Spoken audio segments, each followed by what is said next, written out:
Yeah, Assyria, that brutal nation Assyria, the ones that chops people's heads off and lobs them over the city walls by the hundreds.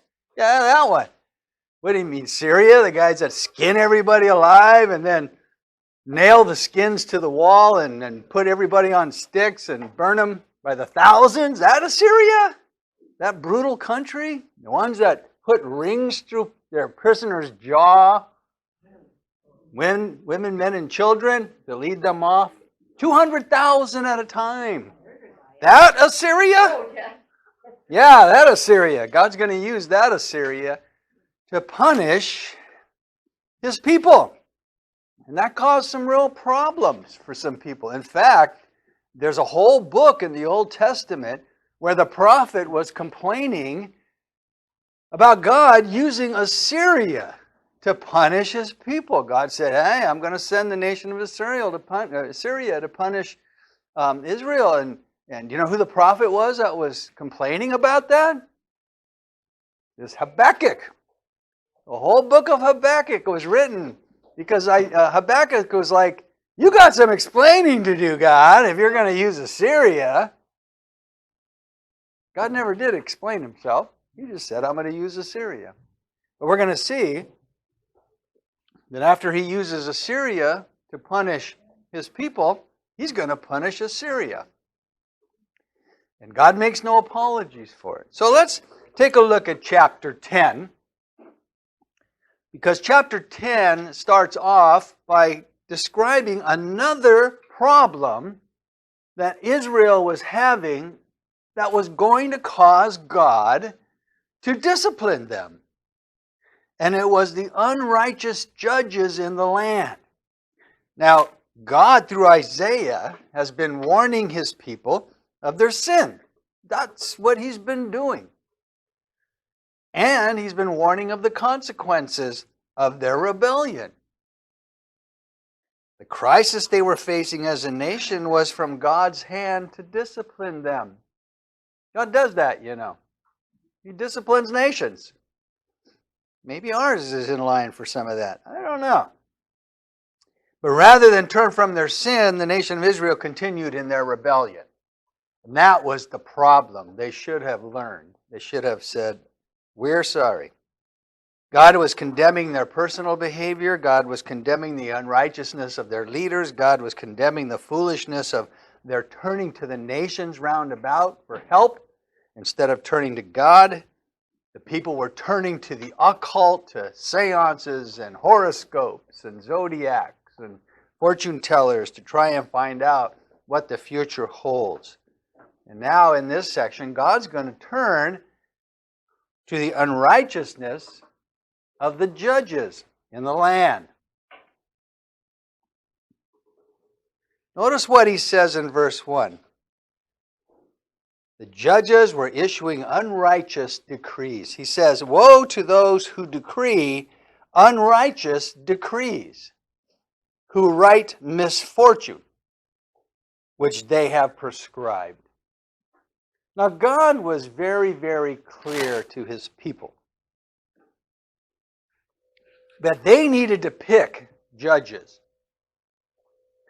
that would uphold righteousness in the land. In fact, it was a requirement for the people to stay in the land. The judges and the righteousness of the judges was a prerequisite for the people staying in the land. God said it was that important. But the judges and the people that were writing the laws and writing decrees of that day, God says, were unrighteous. What was making them unrighteous? Well, interestingly, Jesus gave a parable about an unjust judge. He was not a righteous judge. He was an unjust judge. And what were the characteristics of this unjust judge? Well, according to Luke 18:2, Jesus said, there was in a city a judge which feared not God, neither regarded man. He was an unjust judge. Both of those things disqualified this individual as a judge according to the Old Testament law. They were to fear God. They were to regard men. The role of judges was very important because it maintained the righteousness of the land. And so it was important. You know, we're debating right now in our Congress the appointment of another Supreme Court judge. Was that an important process? It should be. It should be extremely important because God says it's important. Notice what Exodus says regarding the qualifications of judges. Moreover, thou shalt provide out of all the people able men, such as fear God, men of truth, hating covetousness, and let them judge the people in all seasons. So God lays down some requirements. Should they be requirements that we would look for in our judges? Some people say no. This is a country where Congress shall make no law regarding the establishment of religion. So therefore, religion has no place in American society. We're going to see that's a bunch of hooey. Nobody ever believed that up until probably 1960. So judges were to exhibit three basic qualifications, three characteristics. They were to fear God. What do you think that means, fear God? Does that mean be afraid of God? He's going to strike you dead? What does that mean? Reverence, respect, honor. Look to God for direction and guidance. They were to be men of truth, seeking truth.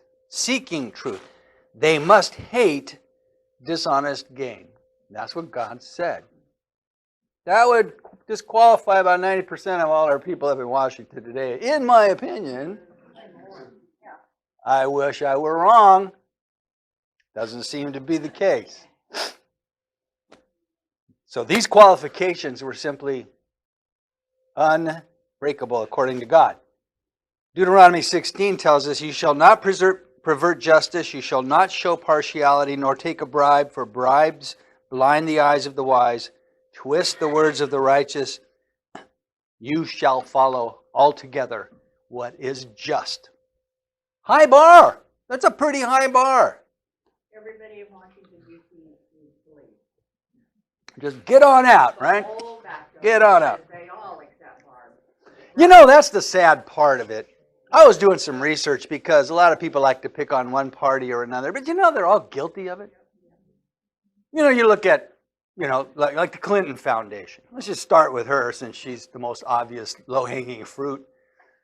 Clinton Foundation. She's Secretary of State, a senator from New York, and she's got this foundation where all these foreign entities can come and donate millions of dollars to her foundation. They will pay Bill Clinton to come out and give a 20-minute speech and pay him $500,000 to give a speech. Do you think anybody cared about what he was saying? No. What were they doing? They were buying influence. Everybody knows that. Problem is, there's nothing illegal about it. And about 2% of everything that was donated to the Clinton Foundation went to charitable causes. The rest went for private jets and hotels and travel and all the other things that go into scamming. They can charter private jets all around the world and on behalf of the foundation, of course. Yeah. To figure out what they're going to do benevolently to help those there you go. But it's not just Democrats. Do you know that Mitch McConnell, this is an interesting little piece of information, has a wife. Her name is Chow. I forget her first name. What is it? Under President Trump, she was the Secretary of Transportation, I believe, or maybe Labor. She was the Secretary. Married to Mitch McConnell, who is the Senate Majority Leader, or was until recently. Did you know the Chow family owns a shipping company? And that shipping company is big. Multi-million-dollar shipping company. You know these ships that come across with all these giant containers on them, all say from China on it? Well, guess what? Her family owns a shipping company where all of the ships that are made for the shipping company, these multi-million-dollar ships, these huge freighters, guess who makes them? China. Guess who finances them? China. Guess who puts their cargo on those ships? China. Guess who could put that family out of business like that if they wanted to? China. Do you think that weighs on some of the decisions that maybe go out of Washington? Especially that particular part of Washington, Mitch McConnell's area of expertise? I would say the chances are pretty good. So it's on both sides of the aisle, isn't it? It is a problem. God looks at that problem and says, that is going to be dealt with at some point. I'm going to deal with it. In the nation of Israel, he dealt with it. And I think one of the big things is that everybody does it up there in Washington. You know, when the COVID was about to hit, there were 4 senators who were part of the inside circle hearing briefings about the coming of COVID and what the administration was thinking about doing, shutting down before any of that went out. And so you had 1 Democrat and 3 Republican senators who were privy to all this information. Guess what they did before the announcement that the nation was going to shut down? Guess what they did? They went out and sold all. They went out and sold all their investments. That's right, millions and millions of dollars worth of investments. So mysteriously, they sold them all. There was Feinstein and Inouye and Senator Blackburn and one other senator. They just went out and sold all of their. Where do you think? Why do you think they did? Was that just a coincidence? How is that not insider trading? Yeah. Because they can't prove it. Called plausible deniability. I had nothing to do with it. That's my trust company. That's my husband. That's my father. That's my this. That's my that. And at some point, unfortunately, some people are too big to fail. You know, the decisions are made oftentimes in Washington to the degree that if we were to do X, Y, Z, it would put the country in too much turmoil, so we'll just ignore it. And besides, everybody does it. So you blame me, I'm going to blame you, and then that guy's going to get in trouble. And oh yeah, and all your family's going to lose their job because we got them all the jobs in the first place. And so, you know, you better do what we want. And it happens all the time, and God says he hates it. And in our country, the way we started off, we didn't start off that way. You know, the Constitutional Congress, when they put together our particular form of government, they spent more time debating over how to set up the judicial system in our country than any other part of our government. That's pretty remarkable.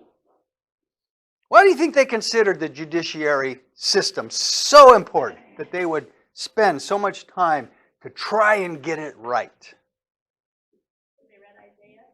Because they read Isaiah, you know, and that's very, very good. They knew what the Bible said. Yes, sir.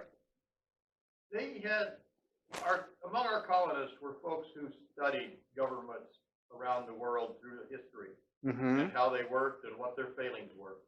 And they were trying to avoid the failings. They were indeed. The men that founded this country were quite brilliant. And the document they put together reflected that brilliance in that not only did they understand what the Bible said, they understood what history said. They understood the problems that human society faced in trying to establish liberty, because their main goal was establishing liberty.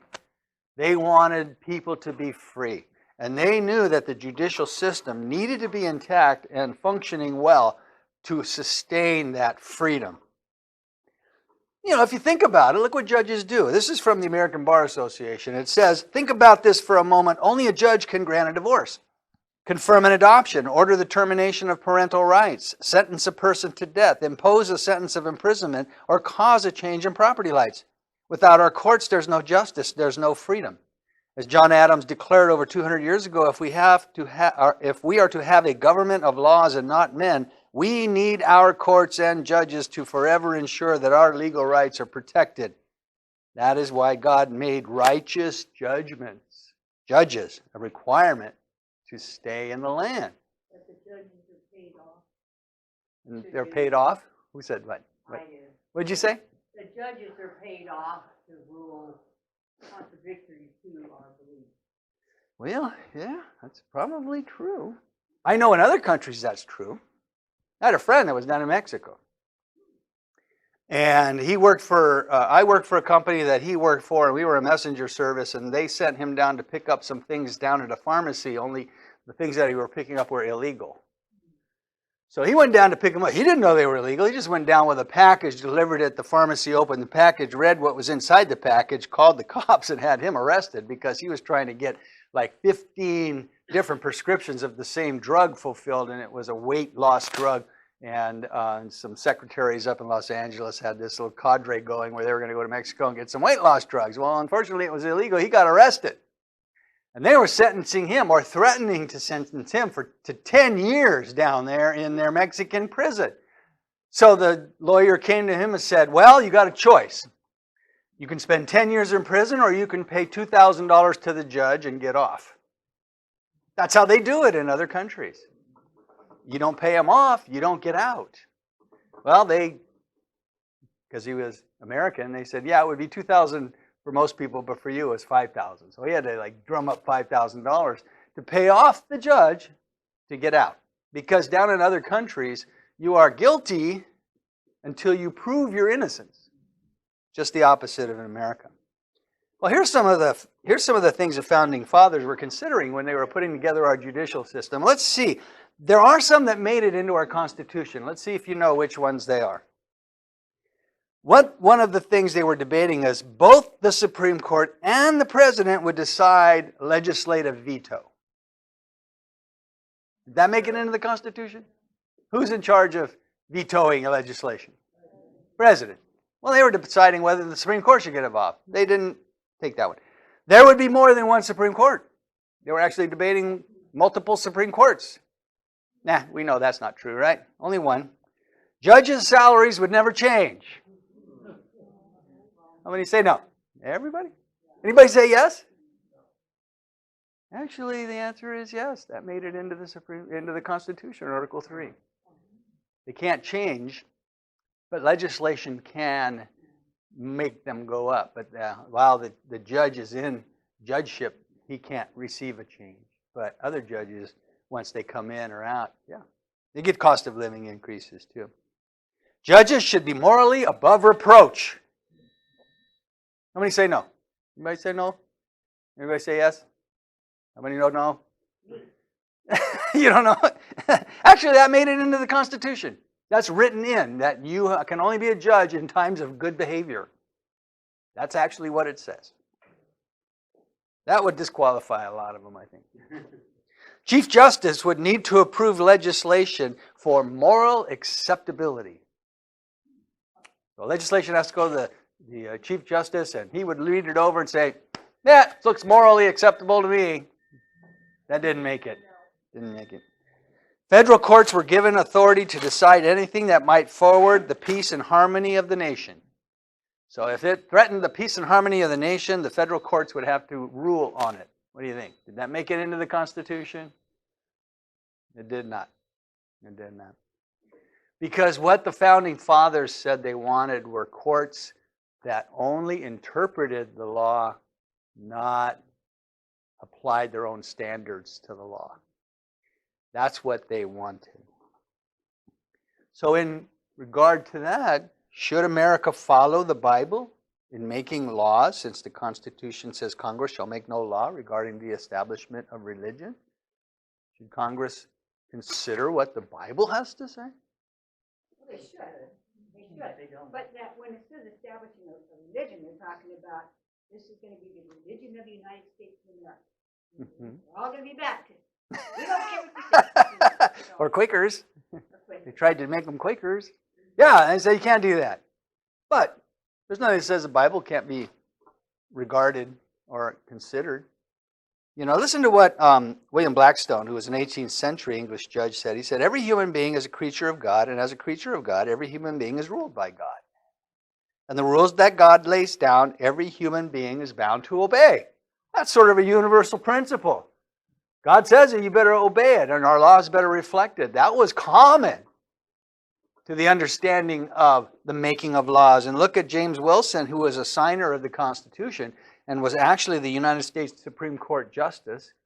He said, human law must rest its authority ultimately upon the authority of that law which is divine. Far from being rivals or enemies, religion and law are twin sisters, friends, and mutual assistance. That's how our country was founded. That's how God wanted His people to be run.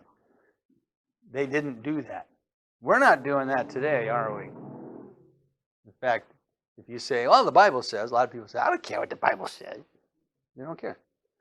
But judges in Isaiah's day were not following God's command and administering the law. They were passing judgments that were unjust and self-serving. And they were making the people's lives more burdensome for the purpose of personal gain.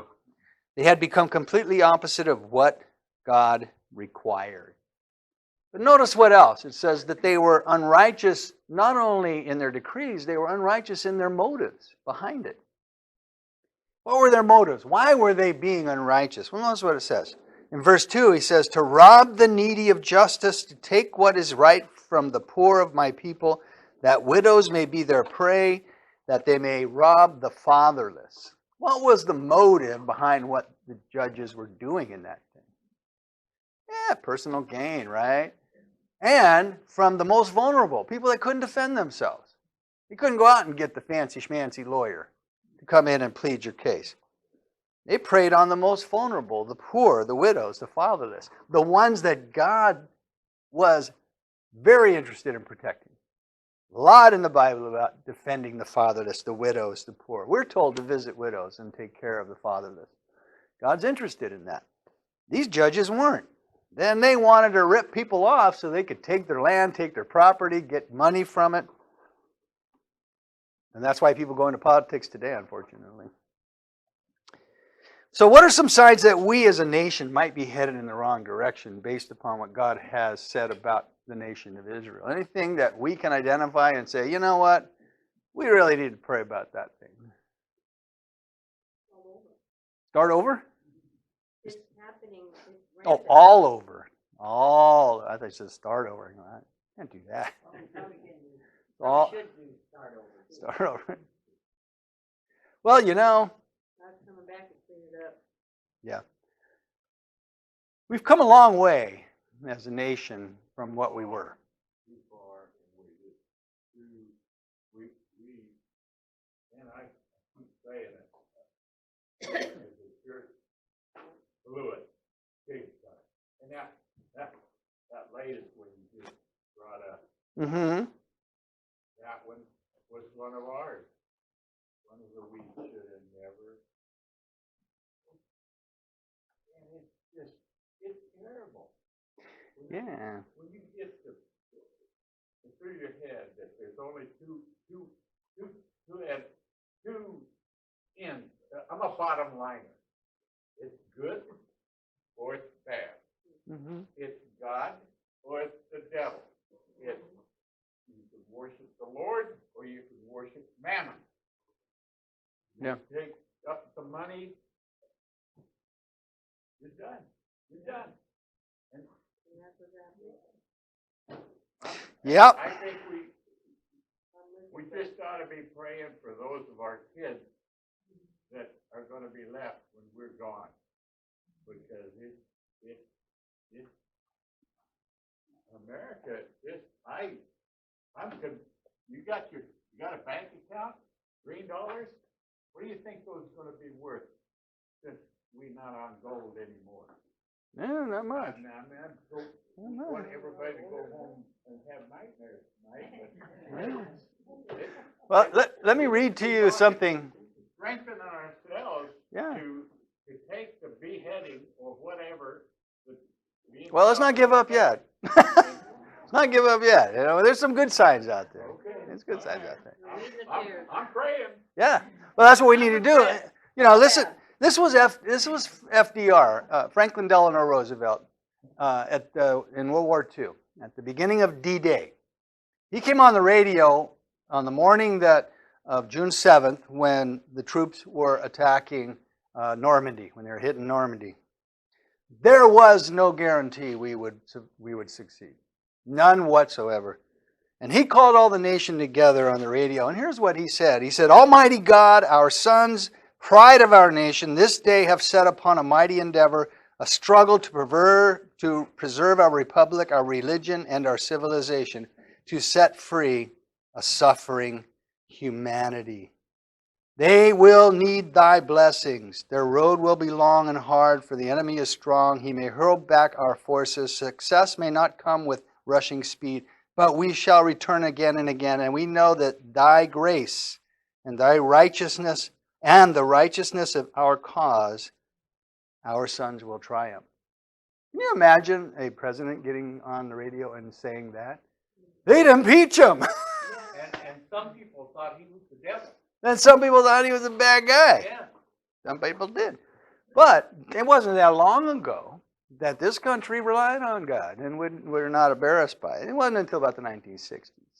So we have a rich heritage. I mean, and we can step back to that if we begin to take back what was lost. So are there any good signs? Anything that might say that we are headed in the right direction? It's not all gloom and gloom. Jesus said the tares are going to grow, but so's the wheat. Are there any wheat growing out there today? What do you think? What's an example of something that we can say, I'm going to pray for that.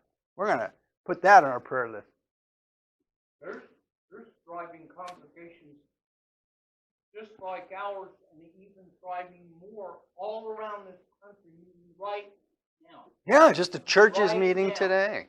That's right. They just don't jump up and go riot. No, they They don't. don't.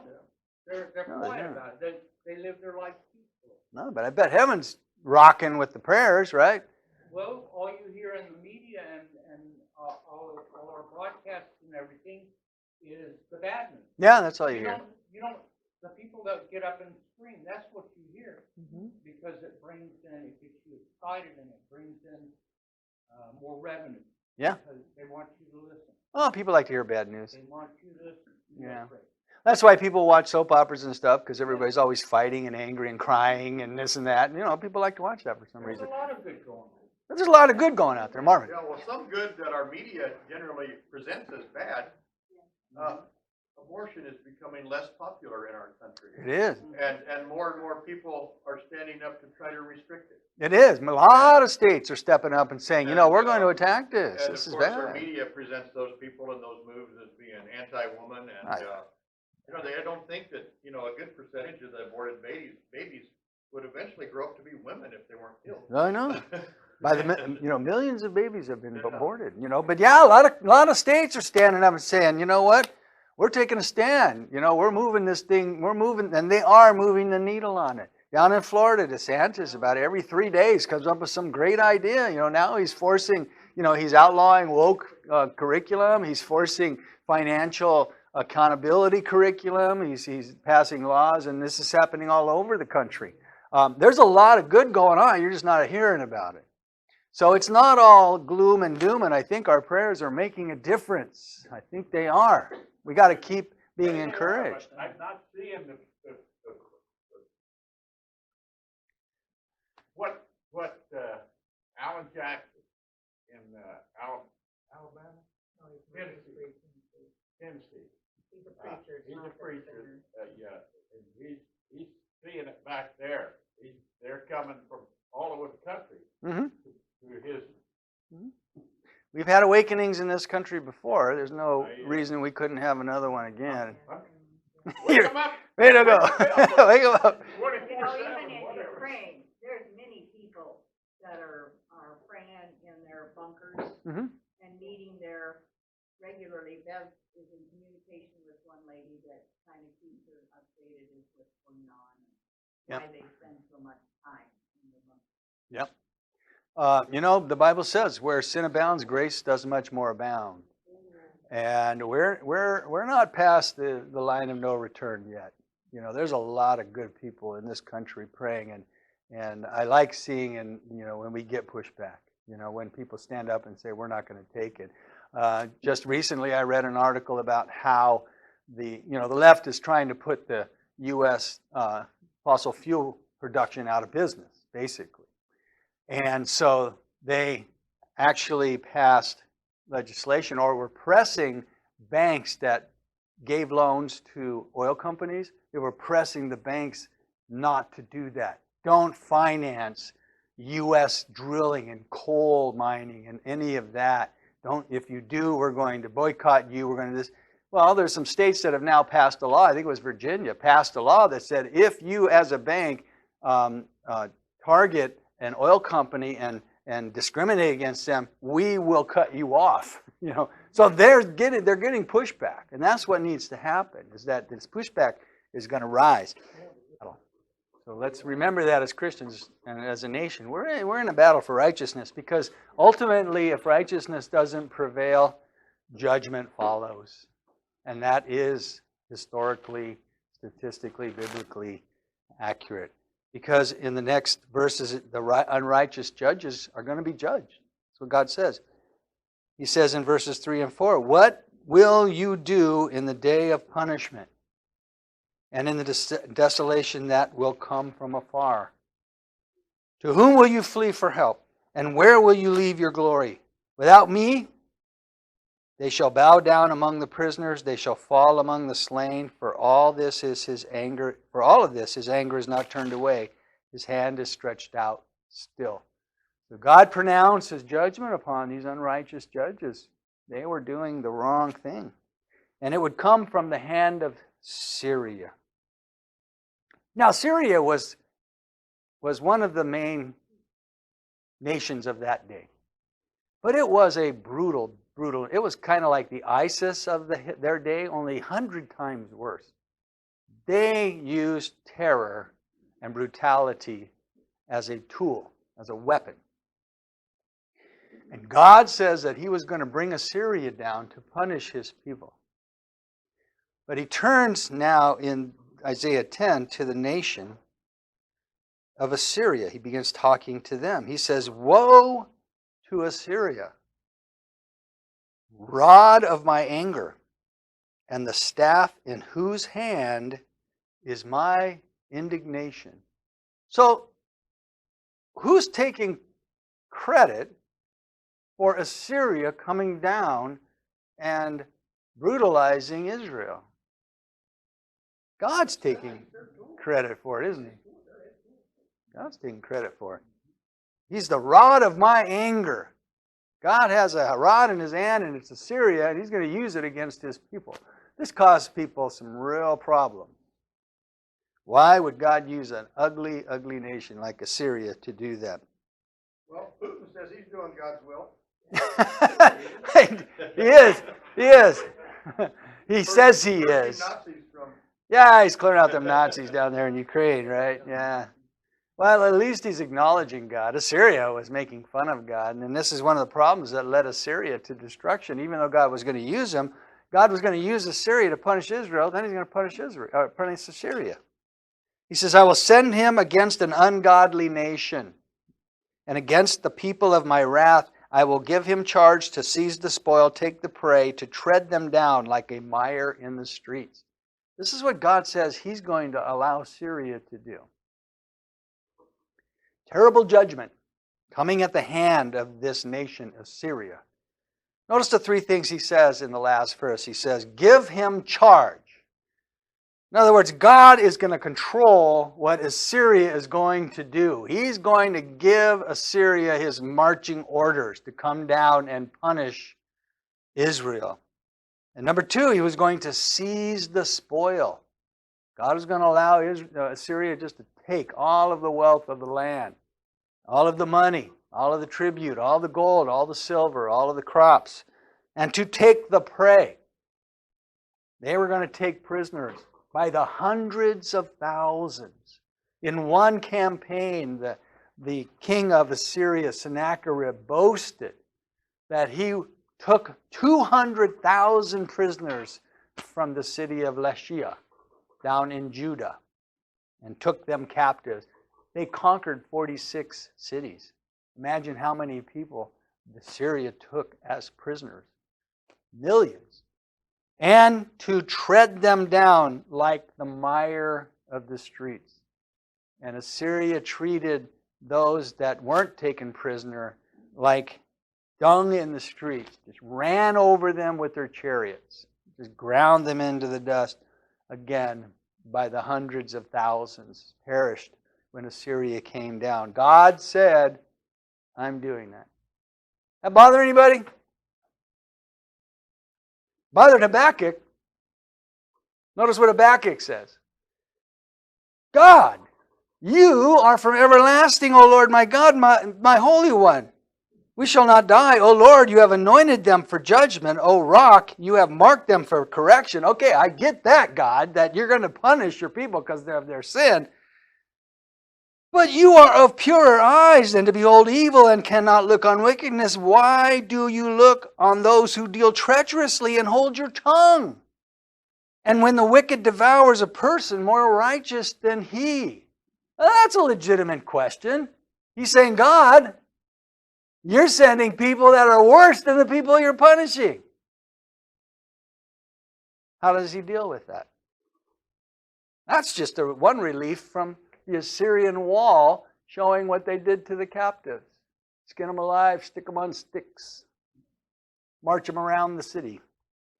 I could see how Habakkuk could have a problem with that. It does seem strange that God would use an ungodly nation like Assyria to punish his people. But how would you answer Habakkuk's question? It's a legitimate question. How would you answer that? If Habakkuk came to you and said, explain this to me, would you please? How can this country, how can these guys come down and do this to God's people? You know, they're worse than you, but they didn't have a covenant with me. Oh, they had a covenant with me. God said, I have a covenant with them. They entered into an agreement, didn't they? All that you say, we will do. All that you tell us we'll do, and then some, right? And we're going to trust you and love you and do all that good stuff. They had much more information than the Assyrians did. They had God in their midst. They had a history of God delivering them. They had a history of the glory of God residing in their temple, the very physical presence of God in their midst. They had the patriarchs, they had the covenants, they had the promises, and they took all that and threw it out the window, right? So on the surface, it might look like God is being unjust to his people, but in reality, it was the people who brought this on to themselves. They entered into this covenant with God. God said, if you don't keep it, this is what's going to happen. And the prophet gave plenty of warning. That's another thing. God continued to send the prophets, didn't he? Well, they didn't treat prophets. No, what did they do to the prophets? Killed him. Killed him. What did they do to his son? Killed him. The question, the answer to Habakkuk might be, they weren't that good. Yeah, Syria was bad, but Israel, they wasn't that good either. And God says, I'm going to judge them. And so God says, I'm going to judge the pride of Assyria. Because Assyria, although God would use him as the rod of his anger, Assyria would not escape the punishment of God either.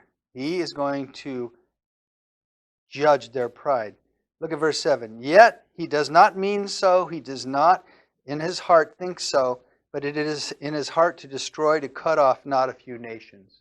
So God says, yeah, I'm going to use him as a rod of my anger, but not like Putin says, I'm doing God's will. They didn't believe they were doing God's will.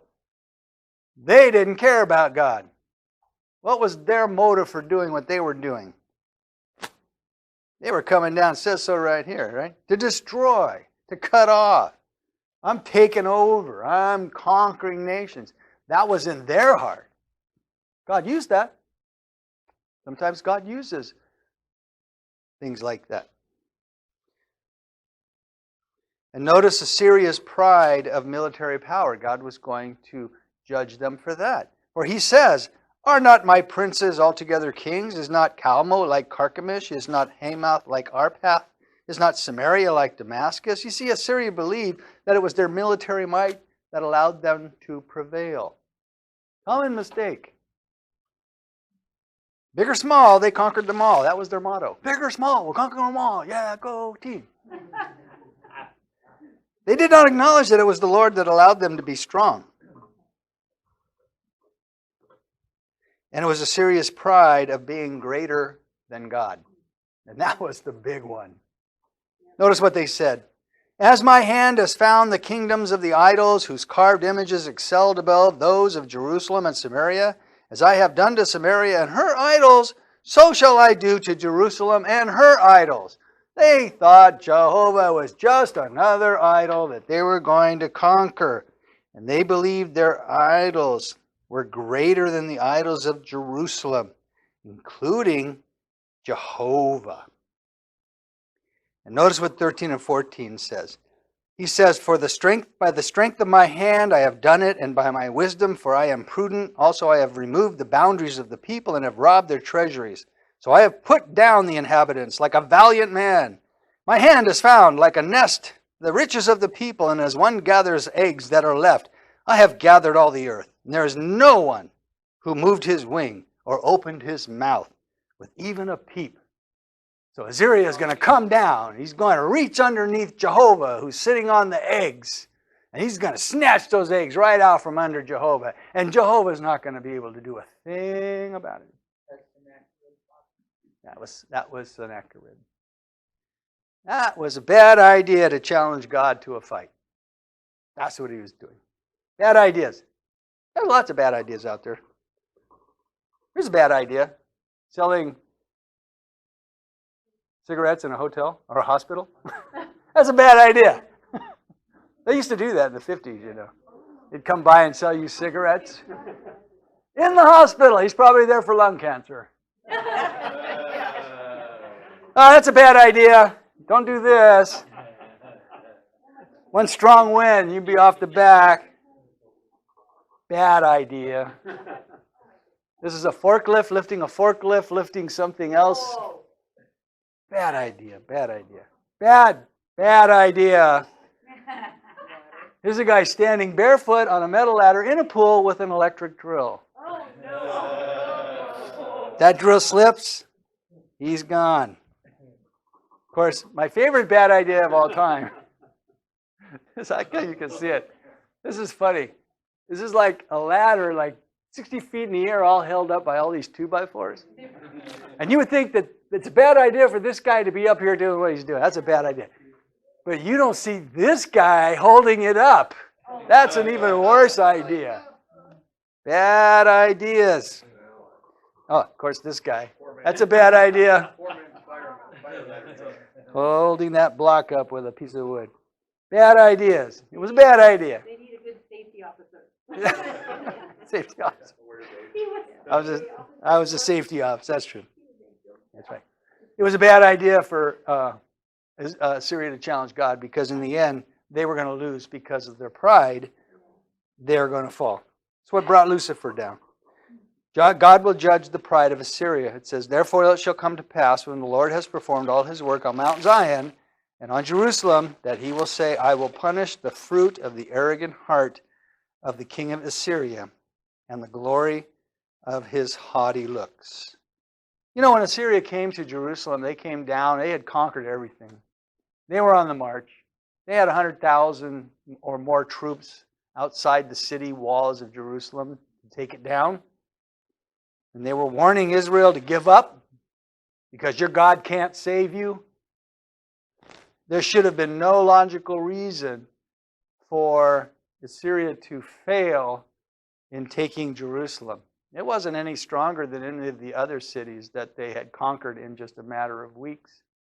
But they did fail. They failed miserably. Because one thing they didn't factor was that God was going to come to the rescue, and God was going to defend Israel. God will stop the boasting because their boasting was foolish. Shall the axe boast itself against him who chops with it? Or shall the saw exalt itself against him who saws with it? As if a rod could yield itself against those who lift it up, or as if a staff could lift up and say, as if it were not wood. It was just an axe. Assyria was just an axe in the hand of the Lord. And he says, it's so silly. Does the axe get up and pride itself? I chopped down that big redwood tree. Aren't I a smart axe? Actually, it's a really dumb axe. He was a big dumb axe. What? He was a dumb axe. What's up with that? Their boasting was like an axe, bragging how many trees it cut down. It was only a tool in the hand of the Lord. And their boasting was temporary. Therefore the Lord of hosts, will send leanness among his fat ones, and under his glory he will kindle a burning fire like the burning of a fire. So the light of Israel will be for a fire, and his Holy One for a flame. It will burn and devour his thorns and briars in one day. Now, this is a very interesting prophecy. It was actually literally fulfilled in one day. How did Assyria get defeated when it came against Jerusalem? What's the story there? Who can tell us? What happened? What happened? I didn't hear her. Hezekiah. Okay, King Hezekiah took the letter from Rabshakeh, the general. Rabshakeh says, we're going to take you out. You better give up. We're going to be lobbing heads over your wall. And he took that letter. Yeah, I can't hear. That's what she's telling you, huh? I can't hear. He took that letter into God and said, okay, God. Now, this is the second time Assyria had come against Jerusalem. The first time Hezekiah didn't do the right thing. Hezekiah gave him money, paid him off many, many millions of dollars worth of gold and silver, and Assyria left for a time, and then they came back. This time Hezekiah did the right thing. He went into the Lord in the temple, and he laid out this letter before the Lord and said, okay, God, here it is. He's going to say he's going to defeat us. You have no power. What are you going to do about it? So what did God do about it? That's right. In one night, he sent the angel of the Lord who went through the camp of the Assyrians, and over 100,000 of their soldiers were killed in one night. It's exactly what he said he's going to do. He will devour them in one day. One day they were a strong nation. One day they were a mighty army. The next day they went crawling home with their tail between their legs. It's funny when you read secular stories about what happened. There's been much speculation about what happened that night. But poor sanitation, a common failing in ancient times, probably sparked an epidemic of some sort. Typhus and other diseases must have spread through the Assyrians like wildfire, decimating their ranks, rendering the survivors weak and demoralized. There was nothing left to do under the circumstances but raise the siege and go home. It wasn't the hand of God? No, in the hand of God. Oh, it was typhus. Oh. No, it was the hand of God. Yeah, and in a few short years, Sennacherib was murdered by two of his own sons because of his failure, and a new king came to the throne. Esarhaddon, I think his name was. But God said, I'm going to judge you.